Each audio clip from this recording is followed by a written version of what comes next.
नमस्कार दोस्तों, कैसे हैं आप लोग। 2 फरवरी 2022 का दिन यूपीएससी सिविल सर्विस के जो एस्पिरेंट्स हैं उनके लिए काफी इंपॉर्टेंट है। नोटिफिकेशन यहाँ पे रिलीज हो चुका है। कुछ लोग 1 साल से तैयारी कर रहे हैं, कुछ लोग 2 साल से तैयारी कर रहे हैं, कुछ लोग 3 साल से, कुछ अभी अभी मार्केट में कूदे हैं। इन सब के रिस्पेक्ट में यहाँ पे अभी बात करेंगे। जो सबसे आश्चर्यजनक एस्पेक्ट था मेरे पर्सपेक्टिव से इस नोटिफिकेशन का, वो था नंबर ऑफ वैकेंसीज।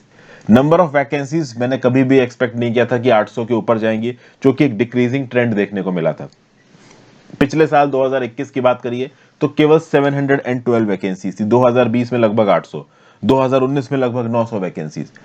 अगर आप 2014 की बात करो, 2014 की, तो 1291, ऑलमोस्ट 1300 वैकेंसीज थी। और उसके बाद 2021 में 712। तो इस बार 861 वैकेंसीज आ गई। मैं बोलूंगा एक तरीके का बोनस ही मिल गया, क्योंकि एक्सपेक्टेड नहीं था कि 861 वैकेंसीज आएंगी। अगर आप इस नोटिफिकेशन में थोड़ा नीचे की तरफ आओगे तो यहाँ पे नंबर ऑफ वैकेंसीज लिखी हुई है। हालांकि देखिए दोस्तों, वैकेंसीज एक नंबर है, ठीक है। वैसे सुबह की वीडियो में भी विनीत सर ने आपको बताया कि आपको एक ही सीट चाहिए। कहने में तो बहुत आसान लगता है कि सर 700 800 में से आपको तो एक ही सीट चाहिए, ये एक इंस्पिरेशनल डायलॉग है।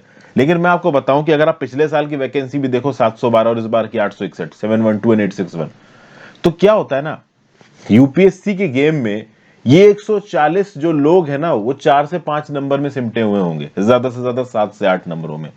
तो बहुत हद तक नंबर ऑफ वैकेंसीज आपके सिलेक्शन के चांसेस को डिसाइड नहीं करेगा। थोड़ा बहुत आपका लक और 1-2 मार्क्स इधर उधर हो जाना मेंस के एग्जाम में बहुत हद तक ये डिसाइड कर जाएगा कि आप मेरिट लिस्ट के अंदर आओगे या नहीं आओगे। तो 861 नंबर ऑफ वैकेंसीज आ गई, थोड़ी ज्यादा है तो ठीक है भाई, आपको अपने अंदर एक पुश जरूर मिलेगा। लेकिन ये मत सोचिए कि 712 वैकेंसीज थी तो कंपटीशन ज्यादा मुश्किल था, 861 में आसान हो गया। कंपटीशन उतना ही मुश्किल है। जबकि मैं बोलूंगा कि दर साल ये कंपटीशन बढ़ रहा है। इस समय बहुत सारे कोचिंग इंस्टीट्यूट वाले इस प्रकार से बोलेंगे कि बम्पर वैकेंसी। अब देखो, कोचिंग इंस्टीट्यूट वालों के टारगेट होते हैं यार, उन्होंने प्रीलिम्स की टेस्ट सीरीज तैयार की है, मेंस की टेस्ट सीरीज तैयार की है, ठीक है ना, क्लासेस रिकॉर्ड करके बेची हैं। तो वो चाहेंगे कि ज्यादा से ज्यादा लोग एनरोल हो जाएं। तो वैकेंसीज का झांसा देके और आपको 4-5 और चीजें दिखा के बोलेंगे कि हमारा कोर्स खरीद लो, कोर्स खरीद लो। तो वो सब तो देखो भाई, आप डिसाइड करो आपको क्या कोर्स खरीदना क्या नहीं खरीदना। लेकिन मैं आपको ये बता दूं, 712 वैकेंसीज पिछले साल थी, इस बार 861। कोई बहुत फर्क नहीं आने वाला है आपके कंपटीशन लेवल में। किसी एक पर्टिकुलर मेंस के पेपर में किसी एक क्वेश्चन में अगर आपने थोड़ा और अच्छा लिख दिया, 4-5 नंबर बढ़ जाएंगे, आप मेरिट के अंदर आ जाओगे। वहां कम हो गया, आप बाहर हो जाओगे। तो यहां लक बहुत मैटर करता है। तो आप अपने एंड पे क्या कर सकते हो भाई, दम से एफर्ट मारो, जान झोंक दो, दिल पूरा लगा दो। यहां पे देखिए, वो लोग जो अभी अभी कंपटीशन में कूदे हैं, अभी अभी कंपटीशन में कूदे हैं, मतलब जिनको अभी तैयारी करते हुए 6 महीने से कम हुआ है, और वो एवरेज लॉट को बिलोंग करते हैं, एक्स्ट्रा ऑर्डिनरी को बिलोंग नहीं करते। देखो, एक्स्ट्रा ऑर्डिनरी लॉट पे तो मैं कमेंट ही नहीं करता भाई, मेरी औकात ही नहीं है एक्स्ट्रा ऑर्डिनरी लॉट को कुछ बताने की।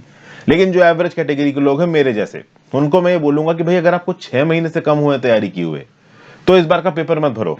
पर अगर आपने भर भी दिया तो अटेम्प्ट मत करो, खासकर अगर आप जनरल कैटेगरी के हो तो।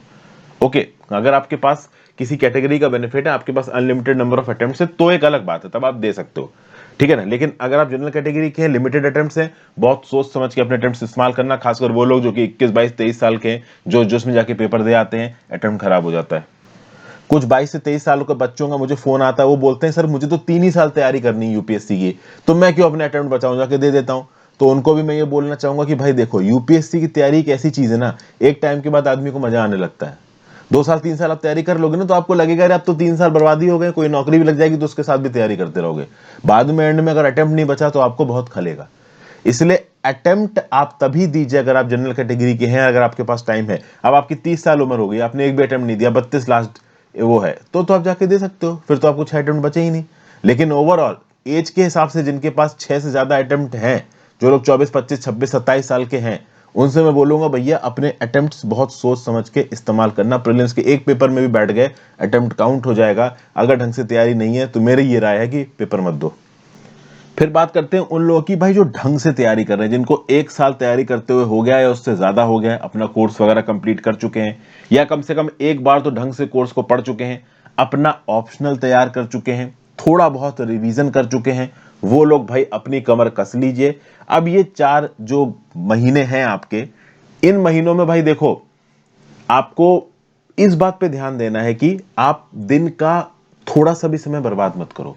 जी हाँ, थोड़ा सा भी समय। 24 घंटे में से आपके 10 घंटे का आराम बहुत है, जिसमें अगर आप 9 घंटे भी सो जाते हो तो कोई प्रॉब्लम नहीं है। 1 घंटे इधर उधर घूम लेते हैं, कोई प्रॉब्लम नहीं है। 15 मिनट का लंच हो गया, 15 मिनट का आपका डिनर हो गया। इन सब चीजों के बाद भी आपके पास 12 घंटे बचेंगे पढ़ने के लिए, और यहां पे आपको 12 घंटे पढ़ना है। ये 4 महीने भाई अपनी जान झोंक दो, अपनी शरीर की एक एक ताकत झोंक दो, क्योंकि पूरे साल तो हर दिन 12 घंटे पढ़ाई नहीं हो सकती।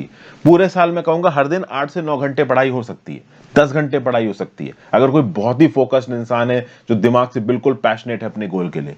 लेकिन इन 4 महीनों में दिन में 12 घंटे पढ़ाई हो सकती है। अगर आप अपने आप को पुश करोगे, डेफिनेटली आप इस चीज को अचीव कर सकते हो।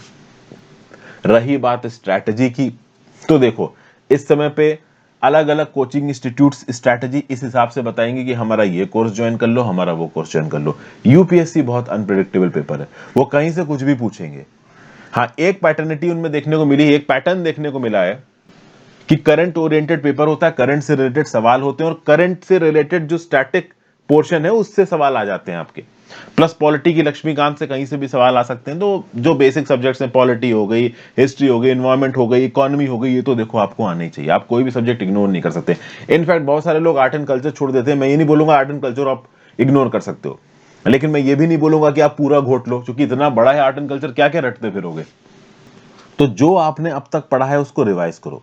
2-3 अच्छे कोचिंग इंस्टीट्यूट्स की जो टेस्ट सीरीज है उनको आप अरेंज कर लो, उनको बैठ के टाइम फ्रेम में दो। अभी के लिए क्या करो कि देखो, फर्स्ट ऑफ ऑल अभी 4 महीने हैं, तो कम से कम अगले 1.5 महीने तक आप अपने जो भी सिलेबस वगैरह है उसको रिवाइज करो। लेकिन अगले 1.5 महीने में भी दिन में एक पेपर सॉल्व करने का एवरेज रखो। प्रीलिम्स की बात कर रहा हूं। संडे संडे अपने ऑप्शनल के और जो मेंस के पेपर, देखिए मैं यहां पे ये एक्सपेक्ट कर रहा हूं कि ऑप्शनल आप अपना कंप्लीट कर चुके हो।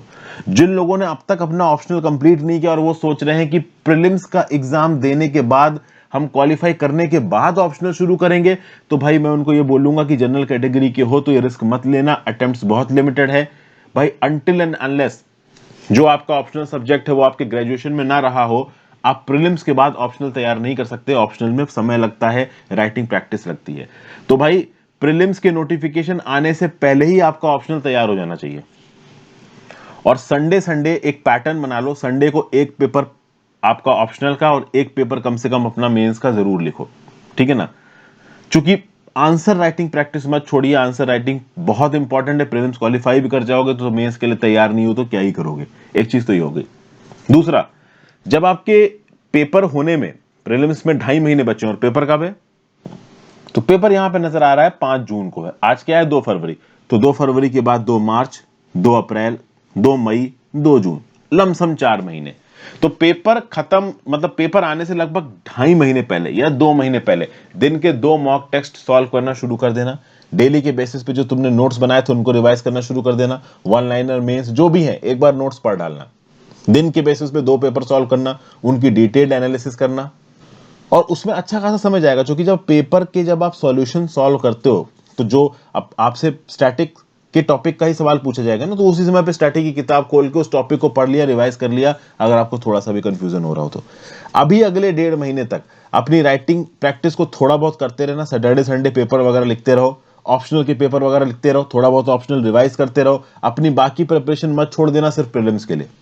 लेकिन जो मेजर टाइम है, 10 घंटे में से मैं कहूंगा कि 7 घंटे का जो टाइम है आपका दिन का, वो अब स्पेसिफिकली प्रीलिम्स के लिए जाना चाहिए। उस 7 घंटे में से आप 3 घंटे रख सकते हो पेपर, 2 घंटे रख सकते हो पेपर अटेम्प्ट करने के प्रीलिम्स का। उसके बाद 2-3 घंटे की उसकी एनालिसिस रख सकते हो।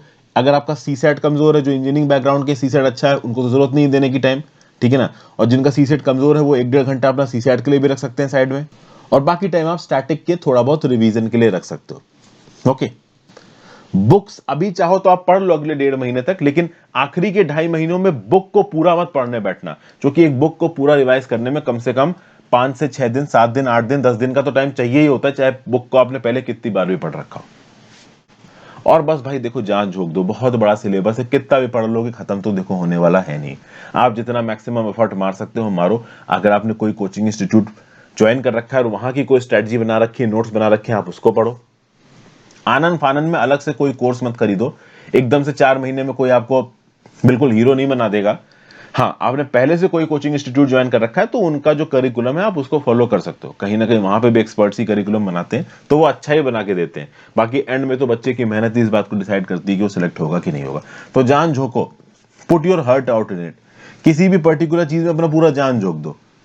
उसके बाद देखो इतनी मेहनत करो कि एंड में ना आपके दिल में ये मलाल ना रहे कि मैंने कुछ छोड़ दिया यहां पे। अगर आप किसी एक चीज में इतनी मेहनत झोंक देते हो ना कि आपको एंड में लगे कि भाई आपके एंड से कोई गलती नहीं हुई, तो जिस दिन आपको अपने दिमाग में क्लियर हो जाएगा ना कि आपके एंड से कोई गलती नहीं हुई, आपको कभी उस बात का दुख नहीं होगा। मैं आपको एक बात बिल्कुल सच बता रहा हूं, अगर आपने बिल्कुल शिद्दत से मेहनत से यूपीएससी की तैयारी की है, उसके बाद भी अगर आपका यूपीएससी नहीं होता है, तो नहीं होने के बाद भी आपके अंदर ये मलाल नहीं रहेगा कि आपका नहीं हुआ। आप लाइफ में कुछ ना कुछ और अच्छा कर लोगे और शायद at one point of time आपको लाइफ में ये भी लगेगा कि अच्छा ही हुआ नहीं हुआ यूपीएससी। ये बात बिल्कुल सच है, आज आपको अजीब लगेगी, लेकिन over the course of time later in your life आप इस बात को रियलाइज करोगे। लेकिन अगर आपने ढंग से तैयारी नहीं की और अपनी जान नहीं झोंकी, तो जो एफर्ट नहीं मारता है ना, वो जब यूपीएससी में फेल होगा ना, तो पूरी जिंदगी अपनी यही सोचेगा कि यार मैंने एफर्ट नहीं मारा, क्योंकि कहीं ना कहीं at the deep inside his heart वो इस बात को जानता है कि उसने एफर्ट नहीं मारा। तो ज्यादा खलता उन लोगों को है जो एफर्ट नहीं मारते और फिर फेल होते। जो एफर्ट मार के फेल हुए वो तो हीरो हैं यार, क्योंकि वो कहीं ना कहीं कुछ ना कुछ अच्छा कर ही लेंगे। आई होप आपको ये लेक्चर अच्छा लगा हो।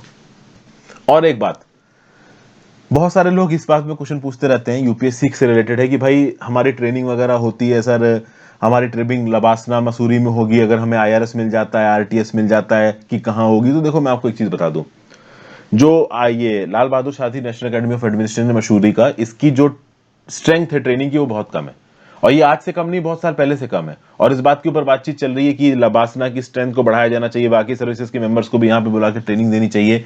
ये आज से नहीं, बहुत पहले से चल रहा है। कुछ दिन पहले मैं एक ज्वाइंट कमिश्नर से बात कर रहा था, आईआरएस है वो, ठीक है, 2011 में उन्होंने ट्रेनिंग की थी आईआरएस लगने के बाद। आप सोचो तब उनकी ट्रेनिंग लबासना मसूरी में नहीं हुई, उनको हैदराबाद भेज दिया गया।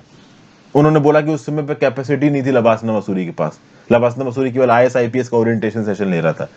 तो ये सब छोटी मोटी चीजें मत सोचो कि हम लबासना जाएंगे ट्रेनिंग के लिए या नहीं जाएंगे। आप मेहनत से पढ़ते रहो, जहां जाओगे वहां जाओगे, देखा जाएगा। हर जगह अपने आप में बहुत अच्छी है, हर ट्रेनिंग इंस्टीट्यूट अपने आप में बहुत अच्छा है। तो इस समय पे छोटी मोटी चीजों पे ध्यान न देके अपनी पढ़ाई पे ध्यान दो। आई होप आपको इस लेक्चर में कुछ ना कुछ यूजफुल जरूर लगा होगा। अपने व्यू पॉइंट जरूर देना दोस्तों। Thank you for watching this video. पढ़ते लिखते रहिए। Have a great day.